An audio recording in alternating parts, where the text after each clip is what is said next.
The World of Sports is back here on Dominion Television, your channel of choice. This is where we talk all things sport on the go, from the local front to the world of basketball, the world of tennis, the world of the local stories, giving you updates back to back in the world of athletics championship going on right here in Ghana. All this and more on the show right here. I am Paul Abe Toluwanimi, and this wonderful morning we have so much to look forward to in the world of sport. I have Sanuddin Alimi joining me, and it's a throwback Thursday edition of the show. So I'm just going to start off to ask you, what's that one thing you can also remember aside from football in the world of sport? Aside from football, I'm trying to bring up a memorable one here. Yeah. But before I get that, good morning to Toluwanimi, good morning viewers. It's nice to be back here again, and it's just wonderful. The world of football is happening at the moment. Yeah. PSG won their league yesterday. They won against Lens, and it was just unexpected. 14th title to their name in their history. And back to your question, the throwback. I think I'll go for the Mayweather-Pacquiao fight. Great. That was a very interesting one. And with all the thrills and all that went down to the fight, Pacquiao coming late and saying mind games was played, his blood was drawn, and I think that's a taboo for people from his country. You don't like to be tested before event, and Mayweather played that card well. He took he had to take the blood sample and go for a test before, and I think that messed up with his head, and eventually Mayweather won the 100 million paycheck for winning the fight, and it was all just interesting at the end of the day. Great. Amazing. I'm sure if you're watching us right now, you have a memory that you can remember in the world of sport, be it basketball, athletics, football, rugby, cricket, badminton. You can mention all sports. You can also drop that in the comment section. What do you think? What can you remember in the world of sport, being the throwback edition of the show right here on Dominion Sport? Let's talk about what's happening in the local front this wonderful morning. It's been a whole lot of news from Monday, the Bendon Insurance Rangers game, and now we're having a situation where in Nigeria, one game left to be played in the team in the NPFL, while the FA Cup still round of 64. Now the NNL season has ended since 3 weeks ago, and the NNL teams are still in the FA Cup, can't go on vacation because they are waiting for the FA Cup fixtures. The teams are incurring unnecessary expenses. Also, not bring to your knowledge that regular season will end while the FA Cup games extended to be more than 1 year. It's only in Nigeria we see a season played before more than a year. This situation we are getting with the FA Cup and also the NPFL body. I don't understand the communications department and the whole organizing committee for the FA Cup this season. It has happened with complaint time and time over again. Yes, we need proper planning, proper representation. Let everything be well documented, and it's so sad that the football season is ending in a week, and due to the pauses and all that was taken just to complete state FA Cups to get teams that would represent their various states in the Federation Cup final, yet there are no fixtures, and the NFF and the organizing body are here to give us fixtures 3 days purportedly to when the competition is supposed to start. So I don't understand what they are doing in the NFF, what the local organizing committee are doing. This is not right. Teams that have very few budgets to go through, and I don't know anywhere where it's done in the world. The FA Cup begins when the second stanza of the season comes alive. It's prosecuted, and the only thing that delays is just the final. And this season, because of the World Cup, most teams and most countries have completed their FA Cup. All cup games rounded up in senior clients already. The Coppa Italia was concluded yesterday. Inter Milan won that. This weekend is going to be the FA Cup. When I saw the fixture for the FA Cup coming up this weekend, I was shocked because it was always at the last game of the season. Then I remembered we're in the World Cup here. They need to wrap things up as fast as possible. Even the Champions League is not even in the first weekend in June again. It's the last weekend in May. So that should show you how everybody is moving together to move everything swiftly. And for the love of me, I don't understand the NFF coming and bringing this shocker again. No fixtures, no communication about why they are yet to be fixtures. They're just putting these teams in a limbo, and this is not what we want to see. We are supposed to be past this. We are supposed to have a level of organization that's going to portray us in a good light. And NFF, they have to get the knock again. All of them in the communications department, the organizing committee. I don't know what they're coming. We don't even know the regulations for the. Now, I want to bring to your knowledge that the World Cup is upon us, and we're going to be having the World Cup. Now we're getting a report that the President Federation Cup round of 64 draw will hold on Friday. Now matches for Wednesday, 20th and Thursday 21st. The round is going to be between 27th and 28th of May, round of 16th, 3rd of June, the quarterfinal stage 11th of June, the semi-final stage 15th to 16th of June, and we have the final 27th of June. All of this within the World Cup calendar. I think at the end of the day, I won't be shocked if they cancel the FA Cup this year, because all this is not right. Imagine we have players from teams in the NPFL and the Super Eagles qualify for the World Cup and they're taking their key players. What would you tell those players, or what would you tell those teams to do? Or do you think they're trying to favor, some teams who might likely, once they clinch this trophy, might put them in the map for continental tickets? That's not right. I don't understand.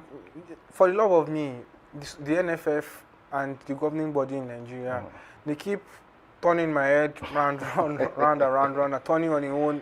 I don't understand, because everybody has concluded all competitions that are supposed to conclude between now and the end of May. The biggest competition in club football in Europe is going to be played on the 30th of May. Yeah. That's to show you how everybody wants to move everything as swift as possible. But the NFF, they have other intentions.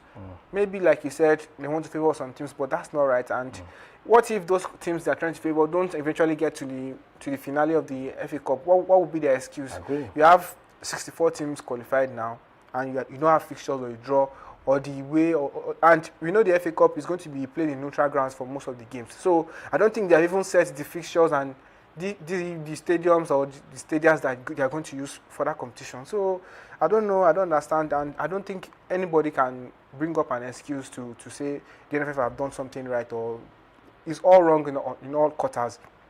The competition is supposed to be set, the draws are supposed to have been held. So after this draw now, you tell me you postpone the league, the finale of the league this weekend to some other time during the week. It's just all extending these teams' budgets and creating unnecessary expenses. And people asking questions, why the state FA Cup actually? So why are we having state FA Cup? Why are we having presidential FA Cup? What is the reason behind all of this? I don't understand. Okay, you say the state FA Cup is to select winners, but you can create a round robin system that would accommodate teams and help these teams with low budget. Because at the end of the day, when you look at it, how much is the prize money being given? The English FA Cup, every team in England participates, and it comes a time when you introduce the big guns to that competition. That is how it's done everywhere. I don't understand why you are now bringing the State FA Cup first, then they bring out two winners. The whole format needs to be changed. Honestly. And I think I won't be surprised if they don't proceed with this competition at the end of the day. Maybe they scrap it for this year and move on later on next season. All right. That's the update coming through from the desk of the President Federation Cup and other stories making the rounds in the world of sport right there in Nigeria. Let's talk about gold, bronze, silver right there for Team Nigeria happening in Ghana. Let me inform you that gold and bronze for Nigeria in the women's 100-meter hurdles as Toby Amuson delivered the gold for Nigeria, while Ada Obi won a first medal for Nigeria, winning bronze. Nigeria dominance in the women's hurdle. Also, let me bring to your knowledge that Team Nigeria also finishing with gold medal. Team Nigeria clinched the second gold medal on the day of 2 and in African Athletics Championship, winning the mixed double 4x400 meter relay race, while Ezekiel Taubert, Jimo, Victor Sampson and Patience Okon George brought the round batting a time of 3:16.41 seconds to win a gold in the mixed 4x400 meter relay race. And let me also bring to your knowledge that Team Nigeria lodged an official complaint protesting that Rosemary Chukwuma won gold, no silver medal in the women's 100-meter race. Chukwuma was awarded the silver medal in the women's 100-meter after she thought she had won the race. Nigeria would have to wait for the verdict of the appeal to know if this was successful. Also, let me bring to your knowledge that more medals for Nigeria as Nigeria's Shade Olatoyo has clinched the silver medal in the women's armor throw, landing a best mark of 69.6 meters to finish on the podium, while Chidera Ejiekafo has really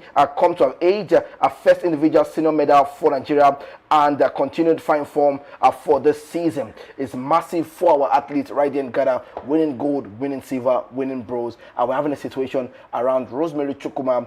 Either she's going to be for gold or maybe for silver. Maybe silver or gold, Yeah. whichever one comes our way. They've done well, represented the country well, and this is what we want to see. We want to go to the meets and dominate them, and we have the best of stars to do that for us. And congratulations to them, congratulations to the organizing committee, the LOC, and the teams that all went ahead with them to bring up this success for Nigeria, and we wish them success in their future endeavors going forward. All right, let's talk about Miracle Ezechukwu. She's the next big star of Nigeria. I think we talked about that last 2 weeks during the MTN Championship.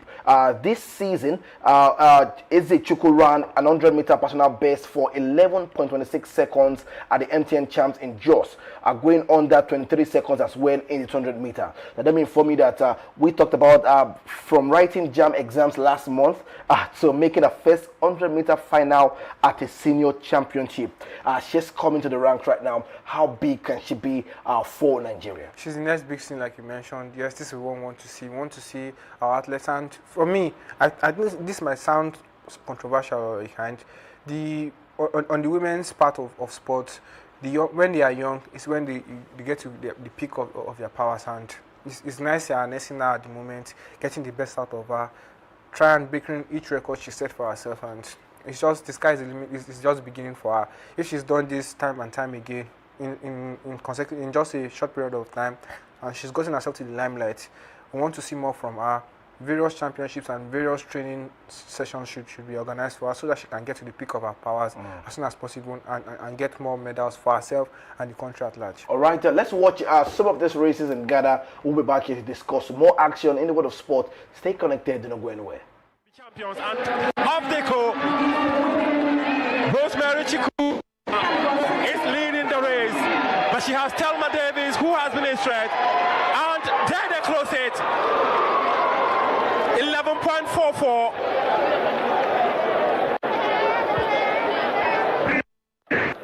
As these athletes line up.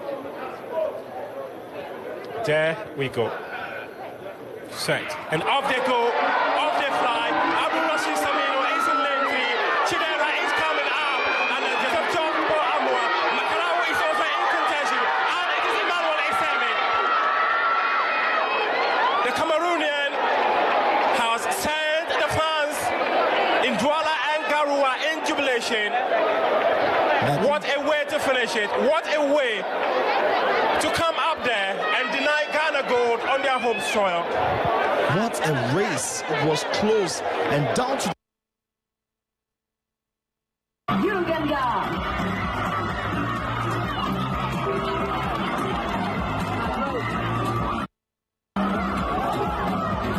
Ghana and Zambia.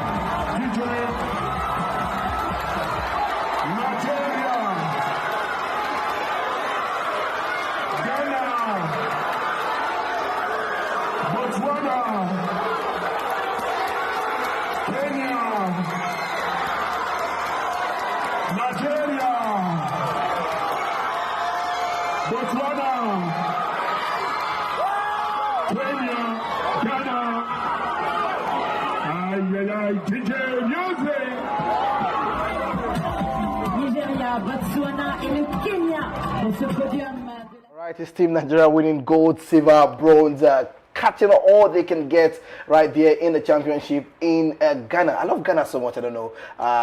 So maybe one of these days, if we're about to take vacation, we might just take a trip to Ghana. Visit the Gold Coast and see great. one or two things in Accra and other beautiful cities in There's something special about Ghana. Something I'd like to taste Ghana jollof someday. Yeah, okay, maybe we'll be doing that. All right, yeah. All right, so let's talk about what is going to happen over the weekend in Scottish Premier Football League. It's going to be history as Celtic are going to face Hearts at the Celtic Park on the 16th of May, 12:30, where the winner takes all. That's the situation we're having. But there's so many controversy with that game yesterday for Celtic and Rangers. For you, you want to talk to me about that situation, that penalty call. But we can. Everybody's celebrating Kelechi Iheanacho at this point in time. That's the one taking them to this final stage of the season. You have to celebrate anything that comes your way. Everybody's celebrating controversial calls right from the weekend. We talked about Arsenal and It's been City. controversial call right now. And Oliver Glasner was even asked before the game against Manchester City. He said the VAR had more influence on the title race than teams that were playing in it, and it was all just fun and cold. And yesterday as well in the WSL, the VAR again came to play to disrupt one or two things that happened in the game as well. We'll talk about that later. But the focus is on the Scottish League. Celtic, they got a bomb from VAR yesterday, a controversial penalty, and Kelechi Iheanacho did well. He converted that and took the game to the last day. We talked about it. There was 1 point between both sides, between Hearts and Celtics before the game, and that continued. Hearts won their game 3-0 and were all jubilating up until they got the result of that late penalty from Iheanacho that broke their heart, and they knew it's going to be a very tough one at Celtic Park at the weekend. It's going to be a big one, blockbuster, and all eyes are on the Scottish League, and let's see what happens between them. I want to ask you, do you think Hearts left it late to this stage for us to be at this level where we are right now? It's just 1 point separating them. At a point in the league, Celtic were third. They were about 15 points from Rangers and Celtic, and they just lost their heads, in my own opinion. And if you want to maintain or you want to win the league, you need a level of consistency. And I think what contributed to this fact is it's been a while any other team has been in that position in the Scottish League. So managing the lead is one very tough one, and other teams as well are also looking to make names for themselves. So that didn't help us this season, and they left it too late, and they will just be open to avoid defeat at the weekend, and maybe they will claim the title for the first time in about 56 years. Yeah, if you're Hearts manager right now, what are you telling your players to do over the weekend? Are you defending? Are you trying to get a goal? What are you doing, knowing fully well that this is just the only opportunity you have? 1 point will still give you the win, and because if you play a draw, give you the win. All 3 points will still guarantee the win for you. So how do you structure your team going into this game? Just go out and enjoy yourselves. Block out the noise as much as possible. You're going to be playing on Ulster ground. Play your football. Just be calm. Don't allow the noise and from the media and the fans in the stadium get to you. Be as cool as possible. Be level-headed. Play your football. Express yourselves like you've done all season long. No matter what happens at the end of the day, you've done so well for yourself. You've qualified for the Champions League? For the Champions League, that is one thing they would owe dear to their hearts. But the icing on the cake would be winning the trophy. But it's going to be a very tough one. They know that. But put your head to Celtic Park. Celtic Park. Come on. It's not the place where you want to win. Celtic are looking to win the league for the 5th time in a row. Yeah. So that should show you Celtic have done it time and time again. And they're experienced. They're experienced. So that is lacking on the side of Hearts. But going into this game, they've beaten almost all the teams they played this season. So they can do it again. And at most, just avoid defeat as much as possible, and you'll be champions at the end of the day. All right, definitely we'll be back here to let you know if it's Hearts, lifting the Scottish Premier League, or maybe Rangers. Maybe Celtic are doing that. I'm sure Rangers fans are wondering. We are not. Are you putting us in the race? Or which of the Rangers? They might be wondering. Is it Enugu Rangers or maybe Rangers of Scotland? Right. Let's just take more victories. Inter Milan, just like you said. Christian Chivu, do you think at some particular point in the season it was getting backlash for his team performance, but he has been able to do it, the Serie A and also the Coppa Italia. Yes, domestic double for him, first time in 9 years for Inter Milan doing that, and it was all nice. And the events from the Olympico yesterday affected the tennis match that was going on just at the backyard. He had to stop the tennis match for about 20 minutes.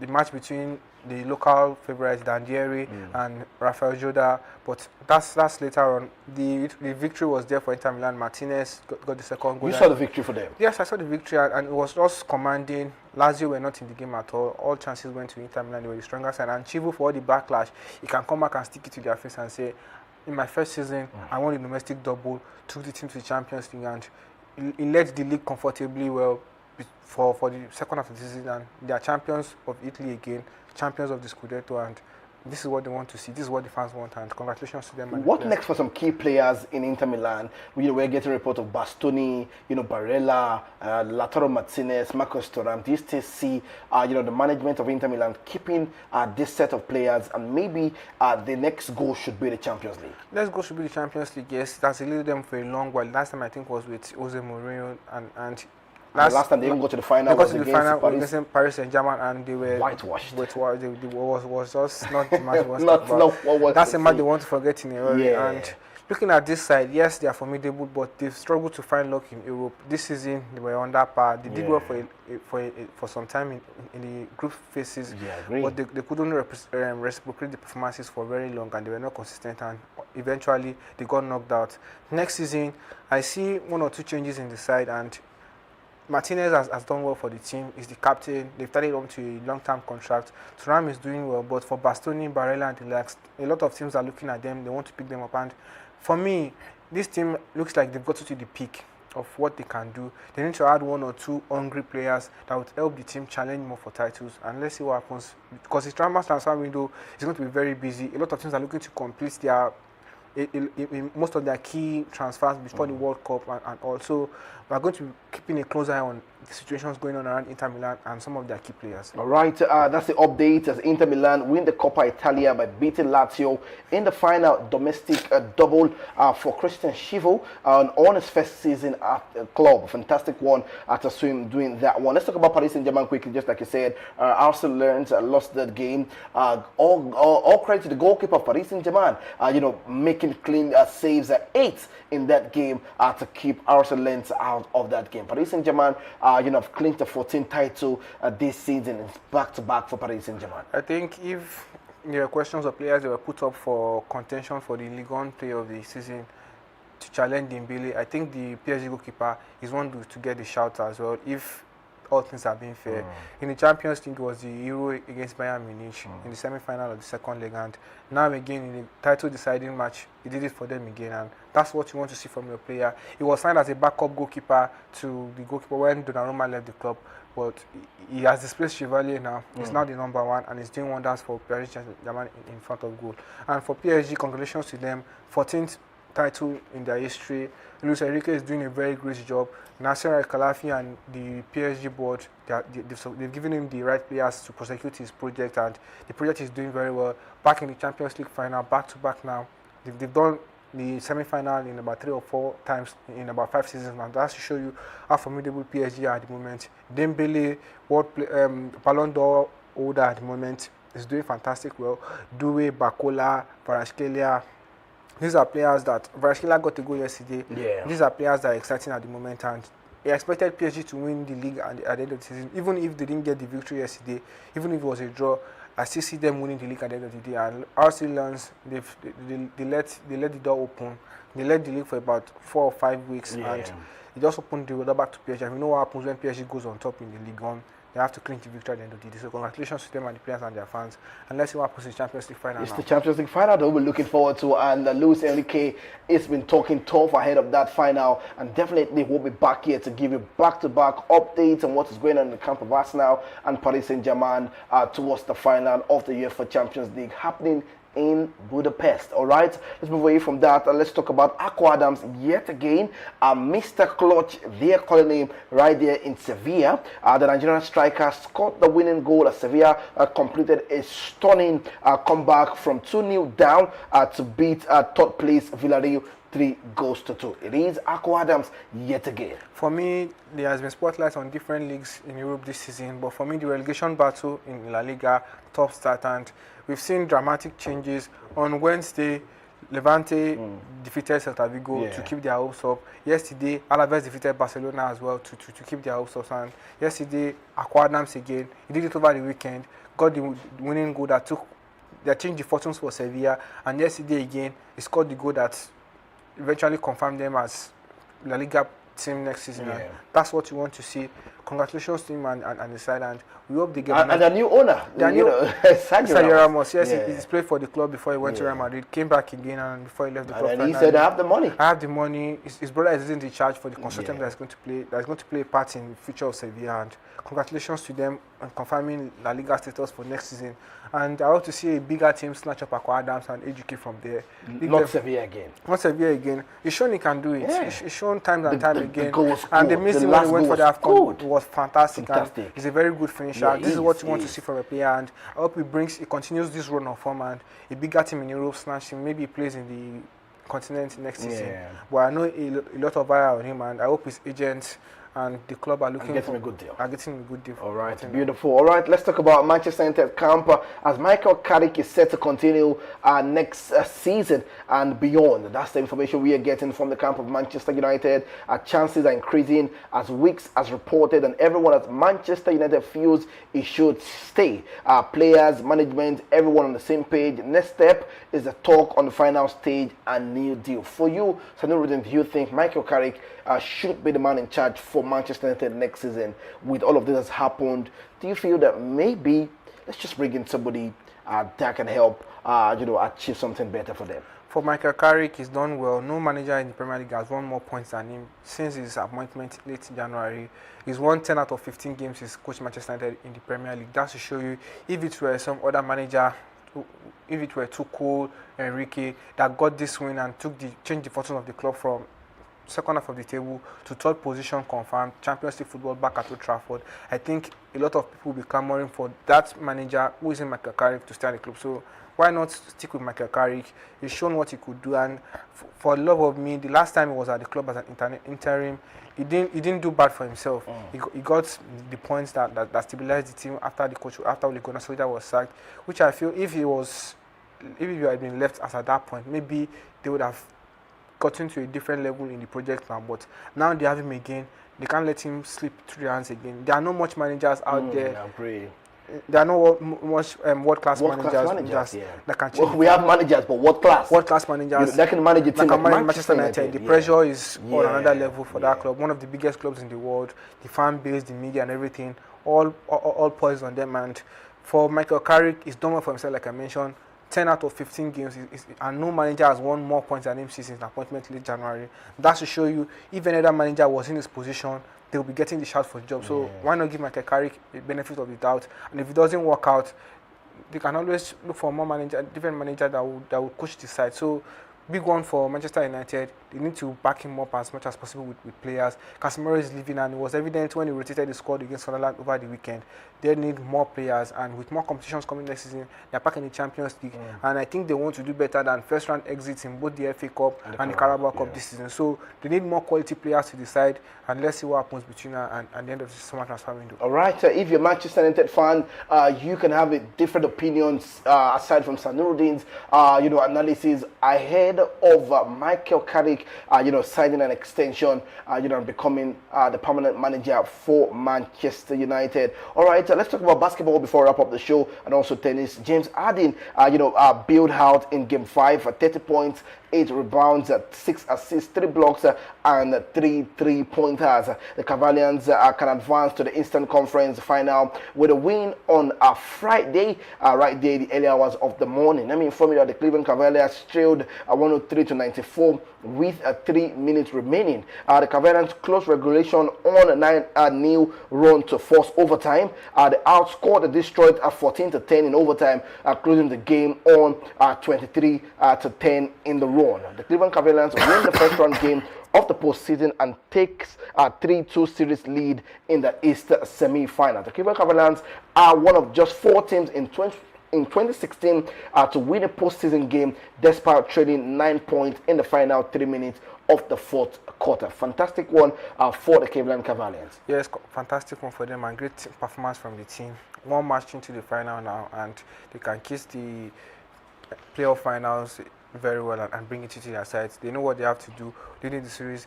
They must avoid going to the 7th game, and I just hope they close it, and I just want the drama to be concluded as fast as possible. As fast as possible, because we have some teams already who have qualified. I want to watch the finals, and let's see what happens and best of NBA. Yeah, I think it's just going to be more on San Antonio Spurs and the Timberwolves, because they're still held to 3-2 to see how we can go around that one. And also the Cleveland Cavaliers will be giving you updates in the world of basketball from that scene. Let's talk about tennis quick. Let's wrap up the show. In tennis, is awesome in Italy right now. Yesterday, the Inter Milan match, like I mentioned earlier, they stopped the match between Daderi and Rafael Joda. Rafael Joda, I mentioned yesterday, is going to become the highest-ranked teenager in the world by Monday when Roland Garros rolls up in Paris. You're really confident about that ranking for him? Yes, it's set and done. His victory over Fonseca on Tuesday confirmed that, and it was just sad for him.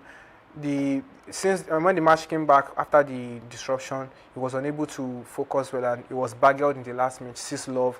But Laderi, the local faithful, going on and on again. And the second match happened yesterday. Kasper Ruud defeated Kashanov 2-1 in the match that went on to close to 2 hours. And today we'll see Yannick Sinner continue his run to extend his lead as man with the most consecutive Masters win in history.